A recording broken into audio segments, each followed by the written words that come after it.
seule voie qui libère l'humain et qui fait de l'humain un véritable être humain est qu'il soit conscient, qu'il soit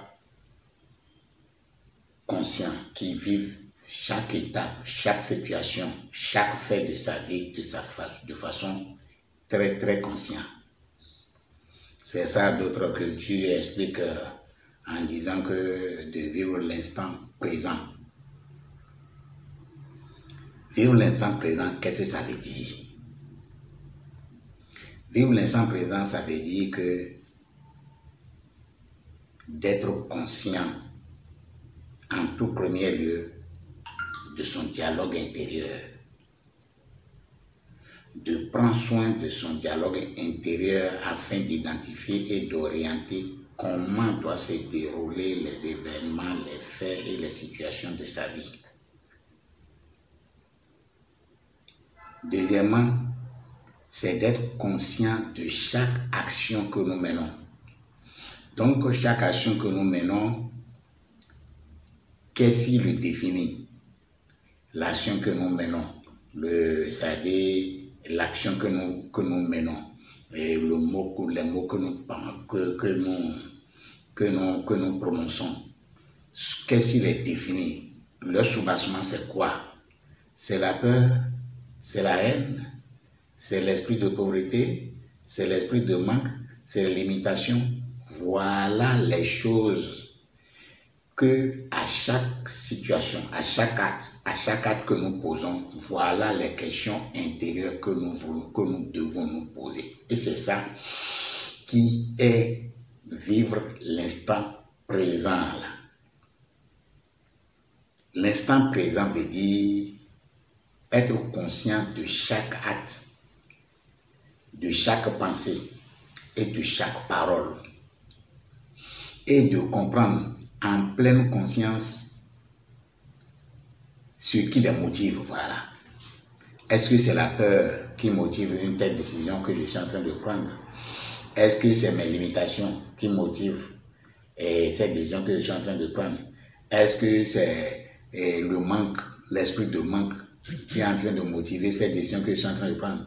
Ou bien c'est l'esprit d'insuffisance, de pauvreté, si ce n'est pas ces esprits-là qui soutiennent, qui sont les motivations de ce pourquoi je suis en train de poser acte.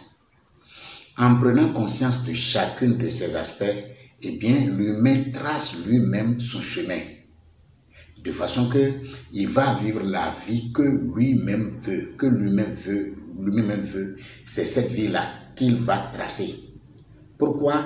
Parce qu'il serait conscient de chacun des aspects de lui-même et de tirer toujours ce qui est bon pour lui. Mais comment on peut arriver à cette étape?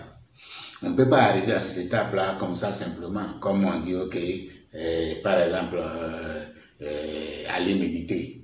Bon, c'est juste un exemple, on te dit aller méditer, en oubliant que tu ne peux pas aller méditer comme ça parce que tu ne pourrais jamais te concentrer.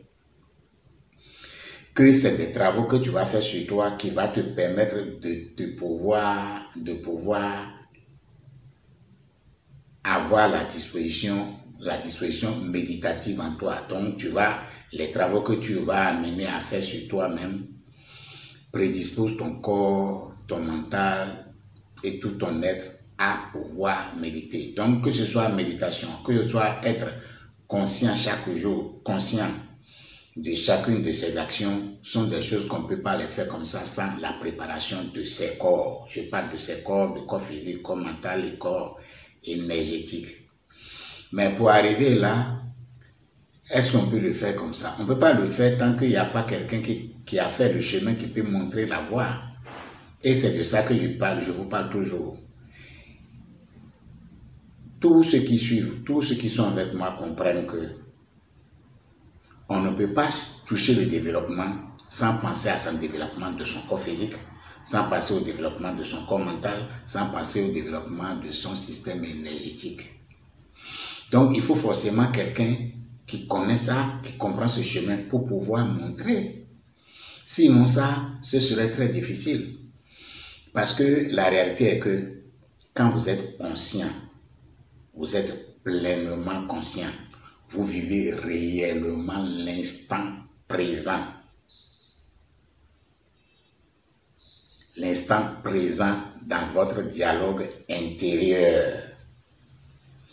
L'instant présent dans une action que vous voulez mener. L'instant présent dans la parole que vous voulez prononcer. L'instant présent dans la forme de pensée que vous voulez manifester. Si vous voulez être vraiment, véritablement présent et vivre l'instant présent,